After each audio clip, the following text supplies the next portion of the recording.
The Rachel Hayhoe Flint Trophy came to a close with Southern Vipers emerging victorious. It was a welcome break for most of the English players because this was the first tournament after the break because of the pandemic. Here on Avneer Presents the Outside View part by WTF Sports, we are gonna try and come up with a theme of the tournament.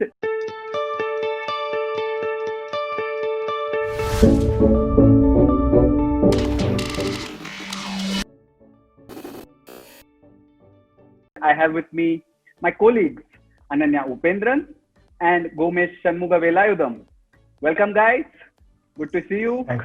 All set with your 11s? Yes. Yep, let's get going. Right then. Let's straight away dive into it. Our top four, first of all. We've pretty much come to an agreement to who the top four are going to be. Gomesh, would you like to go first and read out your top four and give reasons as to why you picked those combinations? I think it's a no-brainer to start with Adams and Jones or Bryce at the top. Well, all three have been brilliant in the tournament. Jones being the leading run scorer and as well as the captain of the team that won the tournament. 500 runs, average of 83, 154 is the top score. It's a no-brainer to pick them. I would go with Georgia Adams, Evelyn Jones, Sarah Bryce as the top three for me. And Sophie Luff will be following them. Yeah. And then you differ. Do you differ in terms of batting order? Because I believe you also have the same top four. But is batting order an issue or something? No, I mean, I think I picked my top four the exact same. Adams, I just put in Bryce at number 2 without really thinking of the left-right combination. But Sarah Bryce bats number 3 for Scotland, so I don't think she will, have too much of trouble coming in at number 3. So I have the same top 4, and like he said, it's a no-brainer. So, ladies and gents, it's an easy adjustment as Sarah Bryce can easily adjust to number 3. That's what Ananya said. So, our top 4, Georgia Adams and Eve Jones, the left-right combination to open, then Sarah Bryce and Sophie Luff. These are our top 4.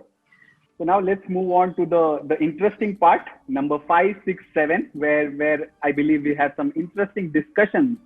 First of all, let's look at the players. We have the pool of players for that spot. Georgia and Hennessy from Storm, Jenny Gunn, Catherine Bryce, and of course Mary Kelly, Sarah Callis. Okay, Ananya, let's begin with you. Your 5, 6, 7 and reasons why they are there. So I had a toss-up between 4 players for this, actually 5 players for this 5, 6, 7 slot. So I was tossing up between Mary Kelly, Sarah Callis, Catherine Bryce, Jenny Gunn and Georgia Hennessy. So Jenny Gunn, Georgia Hennessy and Catherine Bryce, the 3 seam bowling all-rounders. Catherine Bryce for me is a shoo-in. So she'll bat either 5 or 6. And for me, I think the point of contention was between Gunn and Hennessy. They both do similar things. I guess Hennessy batted a little higher than Gunn and has 100 to her name. She scored an 80 as well. But I think Jenny Gunn, for me, just the variation she brings was someone that I kind of penciled into my 11 first. But having looked at, Mary Kelly played, I suppose, a couple of very crucial innings for Central Sparks. So that's why I was kind of edging to her, because I felt like number 5, you do need a batter who can, I suppose, adapt to different situations. And it's good to have, I think, a pure batter at number 5, I will say. But so that's where my confusion is. I'm not entirely sure which one of those 3 I want to pick. Catherine Bryce and Georgia Hennessy for me are shoo-ins. It's between Gunn, Kelly, and Callis. So yeah, I'm still kind of not sure. Right, Gomesh, you also have Jenny Gunn as one of your picks. Both of you, don't you think she's a bit old and it's time for someone else to come in? Your views, Gomesh, your 5, 6, 7. Bryce is almost a fixture because even I agree that Catherine Bryce should be there. Your other 2 picks? As you said, Bryce is an automatic selection. And age, she might be old, but she has proven what she is capable of both with the bat and ball in the tournament, and she deserves to be picked in this team. And Jenny Gunn is also a mandatory pick for me at least. 8 wickets in 7 matches, 150 runs. Uh, could well be placed at 6 or 7 and play the role for the team. And I also looked at Kelly and Hennessy, and I thought again Kelly is a specialist batter, and Hennessy could provide a bit more with the ball. I went with Hennessy, which may have an impact in the kind of bowlers that I have picked. Not having a specialist batsman and an all-rounder here. So yeah, my three would be Hennessy, Gunn, and Bryce. Right. I have an interesting a sort of joker in the pack to add. Uh, these are the figures, first of all: 141 runs in 6 matches and the strike rate of 118.48. I'm talking about Alex Griffiths from Western Storm. A bit on that, do you think we need a sort of fast scorer, pinch hitter kind of a batter at one of those three positions? Ananya, you go first. So I would think, I mean, it would be nice to have that kind of a batter, but again, Catherine Bryce is capable of playing big shots. We saw in that 71 that she scored that she really accelerated towards the end. And Hennessy is, I think Sophie Luff has said it herself, is one of the hardest hitters of the ball. So while Griffith's strike rate may be, very high, I'm not entirely convinced that, she gets into this idea. Gomesh, Catherine Bryce generally batted in the top 3 or top 4 through the tournament, even though she scored the 71. We know she is capable of scoring fast down the order. But Yeah. while looking at numbers and performances from the Rachel Heo Flint Trophy, do you think Bryce could sort of essay the role that we want her to? I want her to like Griffiths did, lower down the order. Do you think that could be a possibility? Look, while it's true that Griffith has good numbers in this tournament, I think Catherine is very much capable of doing the job at the raw job that you mentioned at the lower middle order as a pinch hitter, and also as a veteran and the captain of the team she has led. She knows how to play in different situations, and she can master the role well. She's capable of doing it. So you back Catherine Bryce to Yeah. deliver for us in the lower middle order. So Catherine Bryce, Georgia Hennessy, and Jenny Gunn. So Jenny Gunn can bat at 7 for us. Yeah, she can. And it depends on the match situation again. Whoever we can shuffle it around.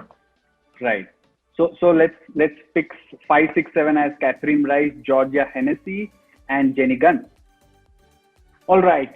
Moving on to the lower middle order, the last 4 in the 11. Of course, we'll select the 12th person for the change in conditions or an injury.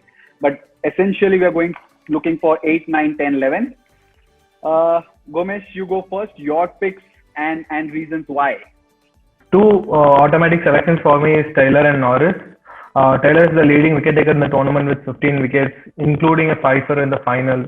She goes for an automatic selection to me as a premium bowler, and Norris adds a bit of variety with the left arm, bowling in the 11. And the third would be, I went with Levick because it have a wrist spin in the 11, bit of variety in the spin department as well. The fourth, I'm a bit on the middle ground on picking between Morris or Langston, any one of them, or Hattie. One of the 3, I would be okay with anybody, to be fair. The Langston features in in the lower middle order of my team as well, and of course Norris. I completely agree with you. A variation, a left arm seamer. But Ananya, what's your? Do you differ in any of these, or do you have someone else in the lower order? So like Gomesh said, I mean, Langston, Norris are automatic selections. I went with Charlotte Taylor as well, simply because she is the top wicket taker, got a 6 for in a pressure game and literally won Vipers the match. But I have a slightly left field selection, I'd say. So I'm going with Alex Hartley as my second spinner. And I know, Thunder did not do particularly well. They probably had a horror tournament and she was captain. But I think just the fact that she bowled exceptionally well for one, and two, I think just to have lost her England contract, come back in the first tournament and do so well. I thought it was really commendable. It showed a lot of character, and also a left arm spinner. She's not a great turner of the ball, but I'd still pick Alex Hartley simply because I just think the context of her performances was something that stood out to me. Again, it was a battle between Hartley and Levick for me. But just because Hartley played 6 matches, got the same number of wickets, and the context of her performance, she pips Levick for me.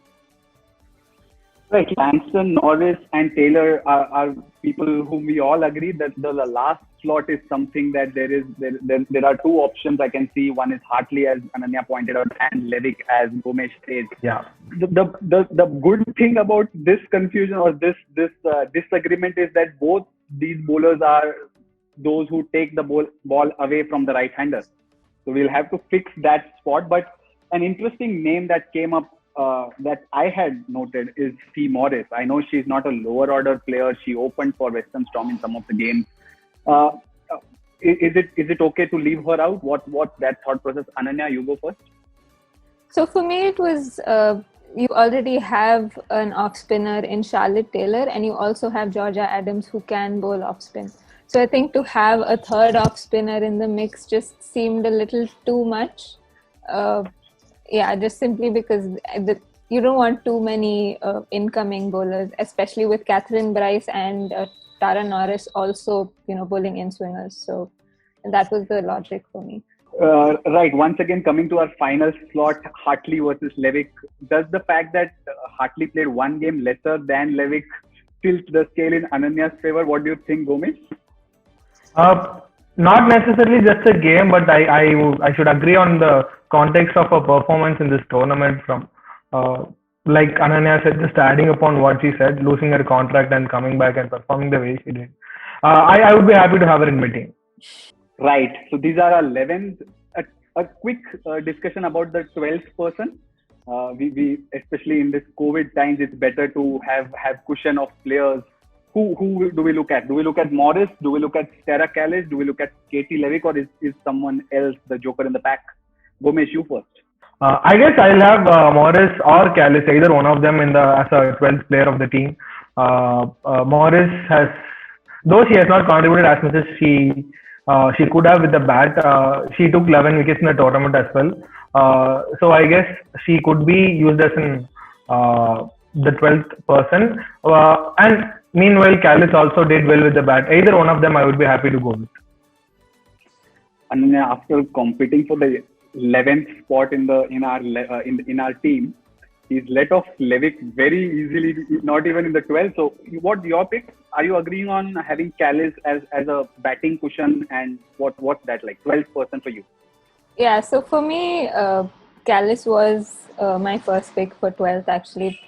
Again, it was the context of her performances that came later. 3 ducks or 4 ducks on the trot, and then she scored 3 50s on the trot. So for me, it was Callis, and considering there was a lot of arguments around having Levick in the main 11, I'd say it would be an either or. If the conditions demand a spinner, we go with Levick. If we need a batter, then we go with Callis, because I can't really pick which one. Okay, let's have cushion for batting as well as bowling. And Gomesh, sorry, we might have to leave out Fee Morris, because I think we have plenty of off spinners, even looking at the part timers in our 11. So Katie Levick and Sarah Callis could be our 12th players. So I think that's pretty much it for our Rachel Heyhoe Flint Trophy team of the tournament. These are our picks yet again on your screen. Georgia Adams is of course the captain. Do we all agree on Georgia Adams as the captain, or is there any different opinion? Yeah, no disagreements. Adams is the captain for me. Yeah, Adams won the tournament. I don't think you can argue with that. Adams is our captain. Sarah Bryce, of course, will don the gloves. We don't have space for a specialist wicketkeeper in this lineup. But what do you think? Is your 11 or 12 different from what we have picked up? Do let us know in the comment section. And also, thanks for watching Avneer Presents The Outside View, powered by WTF Sports.